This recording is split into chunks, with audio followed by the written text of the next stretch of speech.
আচ্ছা, ছোটো মাছ খেতে ভালোবাসো? আমি এবার কম বেশি একটু ভালোবাসি আর কি। মানে খেতে ভালো লাগে না সেটাও বলবো না, আবার খেতে খুব ভালো লাগে সেটাও বলবো না। যাই হোক, এই ছোটো মাছ নিয়েই একটা রেসিপি, আমার শাশুড়িমায়ের হাতে বানানো মোরলা মাছের কলি ঝাল। তো সেদিন বাজার থেকে আমার শ্বশুর মশাই খুব সুন্দর মোরলা মাছগুলো এনেছিল, আর এই শীতের বাজারে পেঁয়াজ কলি এনেছিল। পেঁয়াজ কলি, বেগুন সবই এনেছিল। তো শাশুমা বললো তাহলে পেঁয়াজ কলি বেগুন দিয়ে মোরলা মাছের ঝাল করা হোক। আলাম করো তাহলে। সেরকম কিছুই নয়, মোরলা মাছগুলো ভালোভাবে বেছে ধুয়ে পরিষ্কার করে তেলে ভালো করে ভেজে নিতে হবে। এবার ওই তেলে বেগুনগুলোকে ডুবু ডুবু করে কেটে ভেজে নিতে হবে। এরপর ওই তেলে শুকনো লঙ্কার কালো জিরে ফোড়ন দিয়ে লম্বা লম্বা করে আলু কেটে আলুগুলোকে নুন হলুদ দিয়ে ভেজে নাও। ভেজে নেওয়া হয়ে গেলে ওই আলুর মধ্যেই পেঁয়াজ রসুন দিয়ে ভালো করে ভেজে নাও। তারপর আস্তে আস্তে টমেটো দিতে হবে। টমেটোটা অল্প নুন দিয়ে করবেন, নাহলে টমেটোটা তাড়াতাড়ি সেদ্ধ হয়ে যাবে। ভাজা ভাজা হয়ে গেলে এবার ওই সবজিগুলোর মধ্যে পেঁয়াজ কলিটাও দিয়ে দেবে।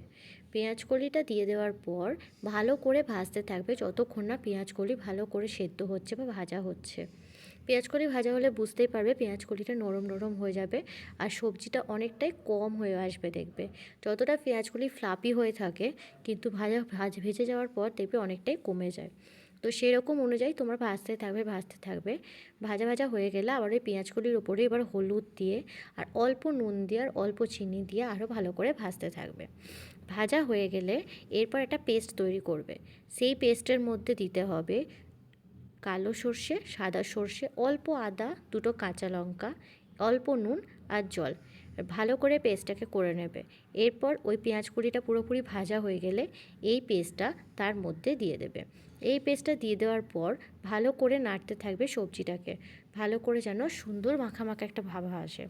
এরপর হালকা জল দিয়ে ফুটতে দেবে। ফোটা ফোটা হয়ে গেলে তারপরে তার মধ্যে দেবে ভাজা বেগুনগুলো।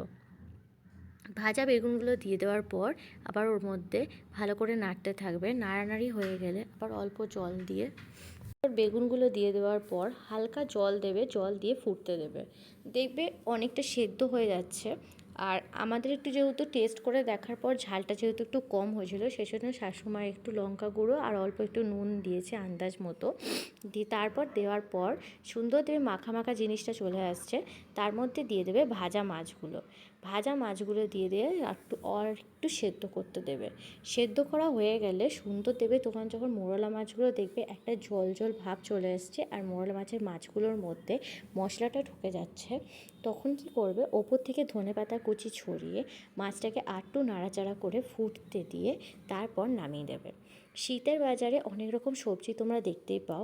মোরলা মাছ দিয়ে বা যে কোনো মাছ দিয়ে সব রকম সবজি ট্রাই করলে ভালোই লাগে, খারাপ লাগে না।